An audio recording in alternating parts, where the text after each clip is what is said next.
La negativa de Atuey, Cuba. El taíno Atuey, cacique esforzado y valiente, gran señor de Guava, perdió la batalla.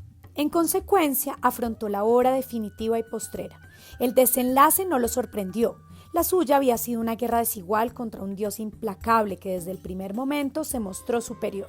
Enfrentarlo fue un disparate, casi un acto de locura. No lo lamentaba. Acorde con su dignidad de cacique, se dispuso su inmolación en la hoguera para escarmiento de los taínos y de todos los naturales de Cuba. Envuelto en un hábito caoba, semejante a una hoja seca enroscada por el sol tropical, el extraño sacerdote que acompañaba a los invasores vino a referirle su suerte. En un dialecto muy cercano a la propia lengua de Atuey, aprendido de otros indios y de otras guerras, le explicó lo que iba a ocurrirle, señalándole el arrume de leña dispuesto para el sacrificio. El cacique no se inmutó. Al contrario, una consoladora alegría refrescó su espíritu al saber que no sobreviviría a la derrota y que no sería llevado como esclavo a los lavaderos de Cibao. Fue entonces cuando el sacerdote comenzó a referirle la fábula. «Existe un cielo allá arriba», se lo señaló. Un lugar de descanso, de felicidad, de eterna paz para quien se deja echar sobre la cabeza un chorro de agua pura y simple, acompañado de una confusa invocación. El rito se llama bautizo. Quien lo acepta será recibido en ese lugar después de la muerte por el propio Dios de los cristianos. Esto explicó el brujo barbudo.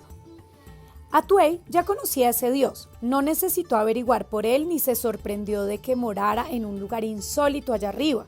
5 lunas atrás, prescindiendo de los servicios del chamán, lo había exorcizado por su cuenta, intentando alejar su maléfico efecto de la vida de los atribulados taínos. El rito le gustó, había sido uno de los actos más espontáneos de su gobierno. Con sombría añoranza lo evocó. En aquella ocasión, sus confundidos guerreros danzaban y gemían invocando las deidades domésticas. Les imploraban evitar la catástrofe que se cernía sobre Guava desde la llegada de las casas flotantes a Haití. Pero Atuey ya sabía que el ruego era inútil mientras persistieran en el error de mantener consigo al dios extranjero. ¿No lo llevaban acaso colgado de la nariz perforada? ¿No lo tenían enroscado en el cuello?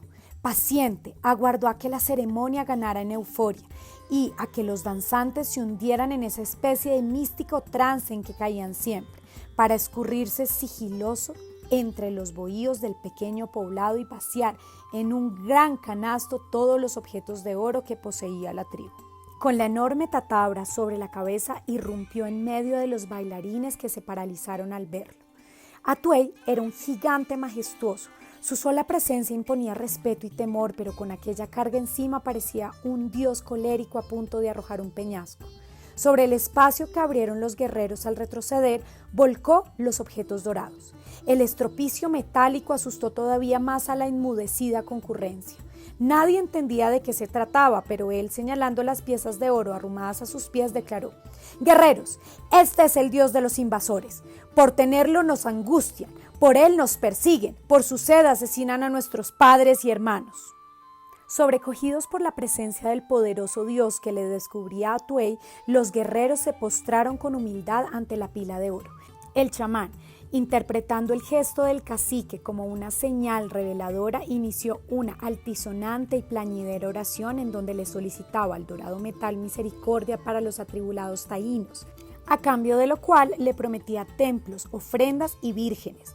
Pero Atuey lo interrumpió con un grito estentoreo. «¡No!», bramó enloquecido. «No debemos tenerlo con nosotros, ni hacerle templos, ni darle morada. Él los atraería hacia aquí, a su llamado ellos vendrían a buscarlo. No basta ni siquiera comerlo, porque nos lo sacarían de las tripas». La declaración desconcertó al auditorio. El chamán retrocedió temeroso y sin brújula, pensando que Atuey se había vuelto loco. ¿Qué trato entonces podría dársele a un dios tan poderoso como el de los invasores portadores del rayo? Atuey no aclaró las inquietudes de nadie. Sencillamente volvió a poner los objetos dorados en el enorme canasto, lo alzó sobre su cabeza y partió con rumbo desconocido. Sin dudarlo un instante, aunque temerosa y confundida, la multitud le siguió. Muchas horas después se detuvo al borde de un desfiladero cortado sobre el remanso opalino de un río profundo. Aquel era un lugar donde el fondo de las aguas nunca había sido hallado. Durante los días de las grandes competencias, los guerreros más osados demostraban su valor saltando en picada desde aquel lugar.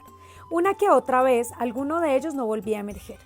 El acontecimiento se consideraba afortunado y se tomaba como una ofrenda voluntaria al gran dios de las profundidades. El chamán pensó que Atuey quería ofrendar el oro a las aguas para enriquecer la liturgia y se reconcilió espiritualmente con él. Pero el gigante no pensaba en ello, sino en que acaso bajo las aguas los debilitados destellos del metal no llegarían a los ojos de los invasores, o que estos, en la eventualidad de que su brillo alcanzara a llamarlos, acudirían al borde del precipicio y saltarían a las honduras insondables. En uno u otro caso, el suceso resultaba apetecible y ventajoso. Con semejante propósito y sin fórmula ritual alguna de por medio, tomó el canasto y arrojó su contenido al vacío rumbo a los oscuros pliegues de las aguas sin fondo. Te sepulto en este lugar para que no vuelvas a salir nunca, fue lo único que dijo.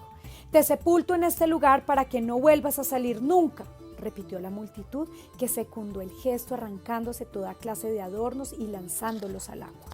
Te sepulto en este lugar para que no vuelvas a salir nunca, declamó tartamudeando el chamán, pensando que los tiempos andaban tan tristes que hasta los dioses eran maltratados.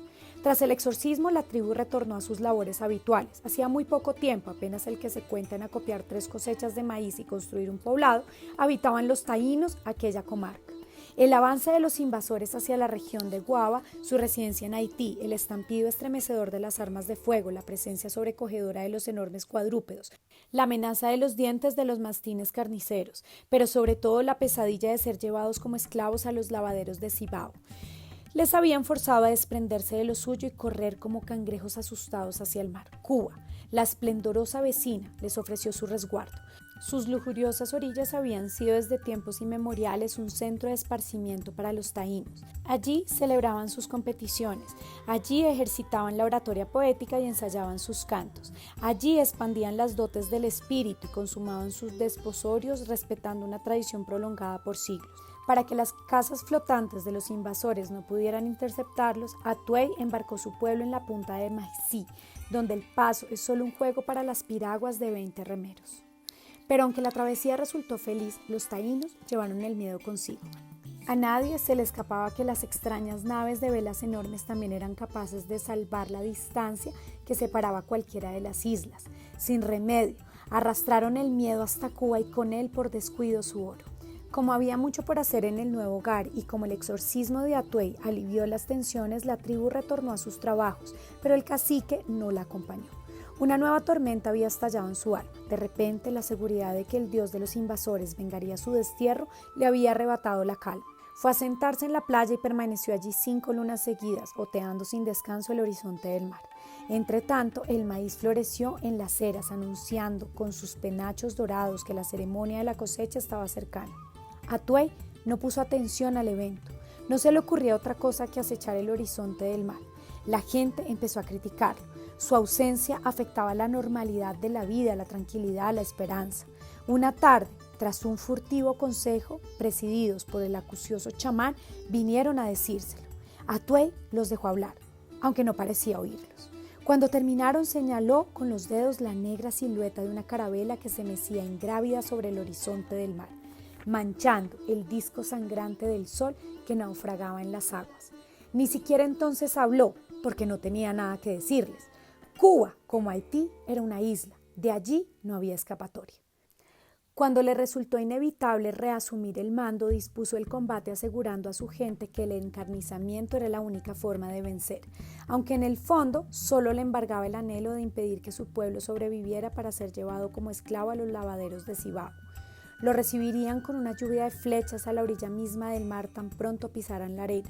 No habría tregua ni repliegue a la selva. El destino no fue benigno con él, pues apenas iniciada la refriega, un maldito perro carnicero saltó al agua y nadó entre el diluvio de flechas que acribillaban las ondas, y cual, si no llevara otro encargo que ocuparse del más alto y vistoso de los guerreros, le atenazó una pantorrilla.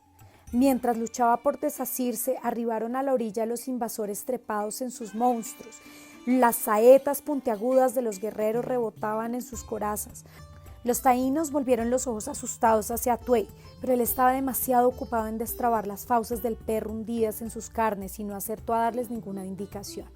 La resistencia se hundió, la derrota fue total, pero continuó vivo. En la orfandad del cautiverio, aún en la proximidad de la muerte, cuando la voluntad ya no les pertenece, una embriagadora placidez inunda el alma de los valientes. Obedece tal vez a la certeza de que todo esfuerzo ha concluido o tiene por causa la paz que sobreviene al encono de la lucha. Su bendición hubiera arropado a Atuey si aquel brujo barbudo, semejante a una hoja seca enroscada por el sol, no viniese a predicarle acerca del Dios de los cristianos y su cielo. En cuanto al Dios, Atuey ya lo conocía y hasta había llegado a tomarle respeto, pero una nueva inquietud asaltó su simplicidad e indefensa. ¿Quiénes eran, en definitiva, los cristianos?, se lo preguntó al brujo. Nosotros somos los cristianos, respondió con humildad el fraile. El cacique enmudeció por un rato. El sacerdote, considerando que sopesaba la propuesta del bautismo, no interrumpió su silencio. La alternativa de ganar aquella alma para el cielo le imponía prudencia. Dubitativo, Atuey volvió a hablar. ¿Van también al cielo los cristianos después de la muerte?, preguntó. Por supuesto, respondió el fraile. Muchos van al cielo. Esta respuesta absorbió por completo la inquietud del cacique, que ahora, majestuoso y liberado, clavó sobre el pope la altivez de sus ojos profundos hasta obligarlo a desviar la mirada. El bramido del mar los separó largo rato. Cuando la voz de Atuey volvió a oírse, sonaba festiva y había adquirido un timbre despectivo, como imbuida de premeditada altanería. Yo no iré a ningún lugar donde pueda encontrarme a un cristiano, fue todo lo que dijo, y no volvió a hablar.